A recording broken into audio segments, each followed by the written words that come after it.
बिस्मिल्लाहिर्रहमानिर्रहीम। अस्सलामुअलैकुम। Welcome to JICA with तल्लत। कैसे हैं आप सब?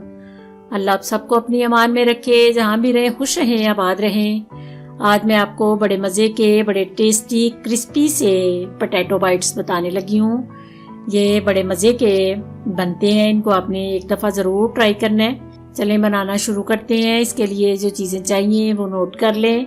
बिल्कुल थोड़े थोड़े से मसाले मैं शामिल करूंगी। हाफ टी स्पून कुटी हुई लाल मिर्च ली है, हाफ टी स्पून नमक, थोड़े से सब्ज धनिए के पत्ते लिए मैंने, और सफेद जीरा हाफ टी स्पून, और थोड़ी सी ब्लैक पेपर पिसी हुई, हाफ टेबल स्पून लहसुन का पेस्ट, और आलू को उबाल के मैंने छिलके उतार के रख लिए हैं। और ये चावलों का आटा है, ये बिल्कुल आटे की शक्ल में होता है। ये बाजार से भी इजीली मिल जाता है और घर में भी बिल्कुल आसानी से बन जाता है। सबसे पहले फ्राई पैन में मैंने 1 टेबल स्पून ऑयल डाला है। उसमें लहसुन का जो कच्चापन है वो मैं खत्म कर रही हूँ। आंच लो रखी हुई है मैंने, आंच तेज नहीं होनी चाहिए। लहसुन जो है वो हल्का सा गोल्डन हो तो फिर अंदर थोड़ा पानी ऐड करूंगी। ये 1 कप मैं पानी का ऐड कर रही हूँ। चावलों के आटे के हिसाब से पानी ऐड करना है, क्योंकि इतना पानी डालना है कि चावलों का जो आटा है वो पक भी जाए और उसका कच्चापन भी अच्छी तरह खत्म हो जाए। पानी डालने के बाद अंदर मसाले ऐड कर रही हूँ। जब पानी को उबाल आ जाएगा तो फिर मैं अंदर चावलों का आटा ऐड करूंगी। ये देखें, पानी को उबाल आने पे अंदर मैंने चावलों का आटा डाल दिया है, और आराम आराम से आपने चम्मच को अच्छी तरह इसको मसल के मिक्स करना है, ताकि अंदर गुठलियां ना बन जाएं।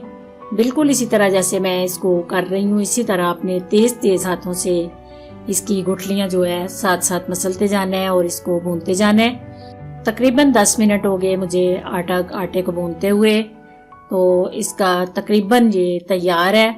कच्चापन भी खत्म हो चुका है और ऑयल बिल्कुल खत्म हो चुका है। ऑयल ज्यादा नहीं डालना आपने। ये देखें, इतनी अच्छी और इतनी मजे की खुशबू आ रही है इसके भुनने जाने की। आंच आपने लो रखनी है, आंच तेज नहीं करनी। और फ्राई पैन जो है वो नॉन स्टिक लेना है, ताकि आटा जो है वो नीचे ना लगने लग जाए। नीचे आटा लग जाए तो फिर इसका टेस्ट जो है वो खराब कर देता है। इसके बाद ये जब ठंडा हो जाए तो उसके बाद अंदर आपने आलू को कद्दूकश करना है। आलू कद्दूकश करके हाथ से अच्छी तरह इसको मिक्स करना है। ये देखें, जिस तरह मैं इसको मसल के जैसे आटा गूंथते हैं वैसे इसको मिक्स करना है। जब ये दोनों चीजें अच्छी तरह मिक्स हो जाएं तो फिर कॉर्नफ्लोर अंदर डाल रही हूँ। कॉर्नफ्लोर डाल के फिर दोबारा इसको मिक्स करूंगी। जब तक ये तीनों चीजें एक जान हो जाएं तब तक मैं इनको मिक्स करती रहूंगी। ये देखिए, 1 टेबल स्पून कॉर्नफ्लोर डालना है। आटे के हिसाब से आपने कॉर्नफ्लोर डालना है। अगर आटा कम है तो फिर हाफ टेबल स्पून डाले। उसके बाद हाथों को थोड़ा सा ऑयल लगाया मैंने, और इसको प्लेट से मैं अलग कर रही हूँ। काउंटर पे इसको मैं अगला प्रोसेस कर रही हूँ।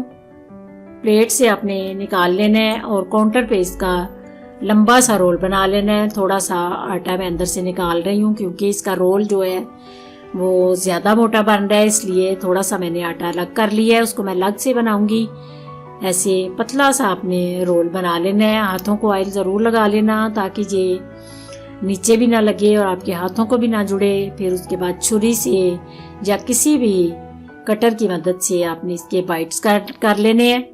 ऐसे बाइट कट करके तो मैं इसी शक्ल में, जिस शक्ल में इसकी कटिंग हुई है उसी शक्ल में थोड़े ठीक कर करके मैं यही शेप दे रही हूँ।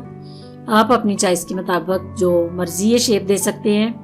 ये सारे पोटैटो बाइट्स मैंने बना के रख ली हैं, और ऑयल जो है मैंने लो आंच पे चूल्हे पे गर्म होने के लिए रख दिया था। चेक करके तो अब सारे बाइट्स जो हैं वो मैं अंदर ऐड कर रही हूँ ऑयल के अंदर। अगर आपका फ्राई पैन या कढ़ाई छोटी है तो फिर आप थोड़े बाइट्स डालें, क्योंकि ये ऊपर नीचे नहीं होने चाहिए, क्योंकि जुड़ जाती हैं, इसलिए अलग अलग सी होने चाहिए।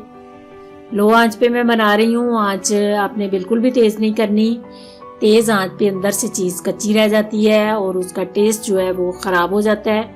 इसलिए लो आंच पे देखें। अल्हम्दुलिल्लाह इतने खूबसूरत कलर में और इतनी मज़े की खुशबू के साथ मेरे पोटैटो बाइट्स तैयार हुए हैं। आपने इस रेसिपी को ज़रूर ट्राई करना है। अगर पसंद आए तो अपनी फैमिलीज़ में, अपने फ्रेंड में ज़रूर शेयर कीजिए। अगर मेरे चैनल पे आप नए हैं तो प्लीज सब्सक्राइब कर दीजिए। दुआओं में मुझे याद रखना। अल्लाह आप सबका हामी नासिर। खुदा हाफिज।